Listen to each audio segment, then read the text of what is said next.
वालेकुम दोस्तों, तुसीं वेख रहे पावर पंजाब टीवी। मैं तुहाडा मेज़बान मोहम्मद बिलाल। दोस्तों, सब तो पहले अपने चैनल को करो सबसक्राइब और नाल ही लगे बैल के बटन दबाओ ताकि साडी हर नवीं आने वाली वीडियो तक बासानी पहुंचे। दोस्तों वास्ते हर रोज़ नवीं मज़ां दी वीडियो लैके आने। अज भी लैके आए एक पहलन झोटी है ताज़ा सूई। मेरा कैमरा मैं तुहानूं दिखा दा, उस तो बाद करांगे सारी मालकां नाल गल्लां। ए देखो माशाल्लाह बिल्कुल पतली चमड़ी दी है, प्योर नीली दी झोटी है। चिट्टियां सफेद अखां ने, छोटा सिंह है, बिल्कुल मुंदरी तरह, लम्मी बूथी है। ए देखो माशाल्लाह मथे तो बल्ली है, बड़ी प्यारी माशाल्लाह। चिट्टियां सफेद अखां, बड़ी प्यारी झोटी है, बरीक चमड़ी दी है। हवाना माशाल्लाह बड़ा प्यारा है। अगले थना ते माड़ी माड़ी लो है। पहला सुबह सुई हुई है, पिछे इसके कट्टा है।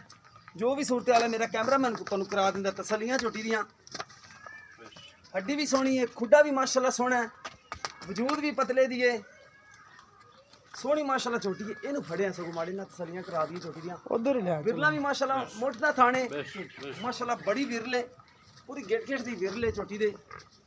अगला थाना ते लो है, बाकी माशाल्लाह बड़े प्यारे थान ने, पहलन होके बड़े प्यारे थान ने माशाल्लाह। है देखो हवाना, देखो माशाल्लाह बड़ा प्यारा हवाना है, ते चीर वाला हवाना है जिन्हों कहते हैं आप बेचारे चीर वाला हवाना है। बड़े माशाल्लाह नस्ली झोटे की लगती है, चंगी माशाल्लाह झोटी है।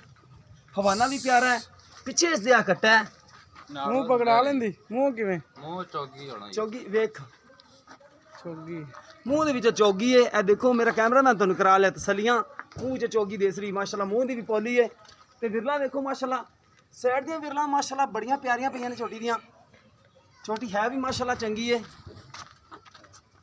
चंगी माशाल्लाह झोटी है। देखो माशाल्लाह दुम देखो माशाल्लाह बिल्कुल तागे तरह बरीक है दुम। है देखो माशाल्लाह, एक तो बंदे गल्लां कर रहे ने दुम बरीक है, भावें उत्ते बंदा आके देख लवे, तागे तरह दुम बरीक है। हवाना माशाल्लाह जिन्ना हैगा तुहाडीਆਂ अखां दे सामने, बड़ा प्यारा हवाना है, ते विचारे चीर वाला हवाना है, बड़ा प्यारा।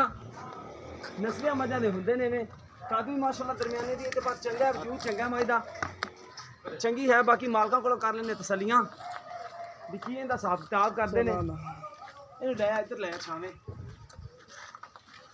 एंदे पिछे कट्टी है, कट्टा कट्टा पिछले खोर माड़े माड़े सफेद है ने, दुम सफेद है, मत्था बल्ला है, चिट्टियां अखां ने, नाड़वा नाल बिल्कुल खड़ा है। देखो बिल्कुल नाड़वा नाल खड़ा है। देखो केड़ी कि 3-4 दिन दी सूई है, इन्ने दिनां दा नाड़वा नाल खड़ा हुंदा है।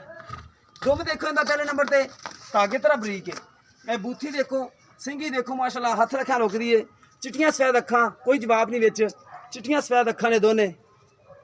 सोहनी झोटी माशाल्लाह, हड्डी सोहनी, छाड़ दो। लिबास देखो माशाल्लाह बिल्कुल पोला लिबास इंदा, जिन्हों पतले लिबास दी कहंदे ने। सोहनी माशाल्लाह छोटी है, टुरन फिरने विच कोई मसला मसाइल भी नहीं हैगा। ते भाई होरां नाल गल, अस्सलाम वालेकुम। भाईया की नाम है तुहाडा? अली रज़ा जी। अच्छा भाई अली रज़ा, ये किन्ने दिन हो गए ने सूई ने? इन्हूं तकरीबन 6 दिन हो गए पक्के। 6 दिन हो गए ने? हाँ जी। अच्छा ते ये 2 टाइम दा बोला जेड़ा हुण दुध बन गया हुण तां? दुध बन गया। ते ए जेड़ी लोह है ये थोड़ी ने लाई नहीं दी? नहीं हल्दी कर नहीं लाई। ला जाएगी लोह, ला जाएगी कोई 1-2 दिन ला जाएगी। हाँ जी। अगले थाना ते है, पिछले ते नहीं है? पिछले ते नहीं है, मसाला मसूला देना ले जाएगी, मसाला देना ले जाएगी। हाँ जी। ते अच्छा ये कितना देंदी भी बोला? टेके नेल दी बच्चे ते? हाँ जी टेक ते थापे मार दे बै कट्टे ते ला दो। ठीक हो गया। अच्छा कितना दुध है जेड़ा चोंदा पे है? 8 किलो पक्का। 8 किलो पक्का है। बच्चन छाड़ के कि बच्चे समेत? छाड़ते बच्चन छाड़ के एक थान छाड़ के बना भी देंगे, बना के भी दोगे? 2 टाइम? 2 टाइम। ठीक हो गया। 2 टाइम बंदा कोई आखे मैं तसलियां करनियां ने, पहला सुबह सुई है, मुंह विच चोगी हो तां ਆਪਾਂ ਵੇਖ ਲਈਏ। अच्छा नहीं प्यार मोहब्बत वाली डिमांड दस दे। वो 1,90,000 जी। 1,90,000? हाँ जी। उनके कोई प्यार मोहब्बत वो टाइम ते हो जाएगा। अच्छा कोई थणा दे विच कोई थण टुटदा पाईदा होवे, नाड़ होवे, ओ चेक कर तोड़ी माई दी गारंटी होएगी? हाँ जी। ठीक हो गया। कैमरा मैन साहब दोबारा कराओ तसलियां। 1,90,000 रुपये डिमांड है, प्यार मोहब्बत कर लैणगे अपने नाल, थणा दी इन्हां दी गारंटी है। 2 टाइम दे कहंदे ने दुध चो लैण। 8 किलो दुध हैगा झोटी थल्ले माशाल्लाह, झोटी चंगी है। बाकी दुध वध भी जाएगी अल्लाह दे हुक्म नाल, जिमें जिमें वंडे नूं पवेगी दुध भी वधेगी। बाकी कोई दोस्त लेना चाहे तो रबता कर सकता है। रबता नंबर है 0303 7816 150, साडा व्हाट्सअप नंबर, तीमो नंबर है। इस तरह मिलांगे एक नवी वीडियो के नाल। अल्लाह निगहबान।